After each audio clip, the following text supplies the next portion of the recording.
আরজিকরের ঘটনা নিয়ে এবার পথে নামলেন মেখলিগঞ্জ মহকুমা আদালতের আইনজীবী ও ল ক্লার্করা। মঙ্গলবার তারা একটি মিছিল করে ঘটনার সাথে জড়িত দোষীদের ফাঁসির দাবি জানান। এদিনের কর্মসূচিতে উপস্থিত ছিলেন মেখলিগঞ্জ বার অ্যাসোসিয়েশনের সভাপতি কৌশিক সিংহ সরকার, বার অ্যাসোসিয়েশনের সম্পাদিকা সুদীপ্তা পাল, আইনজীবী তপন রায় প্রধান, ল ক্লার্ক তাপস রায়, ল ক্লার্ক বিবেকানন্দ বর্মন সহ প্রমুখ। এই বিষয়ে কি জানালেন কৌশিক সিংহ সরকার, সুদীপ্তা পাল ও বিশিষ্ট আইনজীবী তপন রায় প্রধান? আসুন শুনে নেওয়া যাক। জানাচ্ছি, আর যত তাড়াতাড়ি সম্ভব এই আসামির যাতে ফাঁসির সাজা হয় এটাই চাইছি।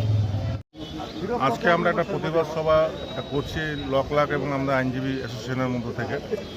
অ্যাকচুয়ালি আরজিকরে যে নৃশংসতম যে ঘটনাটা ঘটেছে তার তীব্র প্রতিবাদ জানাচ্ছি এবং আমরা চাচ্ছি দ্রুত যেন আসামিদের ধরে শাস্তির ব্যবস্থা করা হয় এবং যেন তাকে ফাঁসির সাজা দেওয়া হয়, এটাই আমাদের।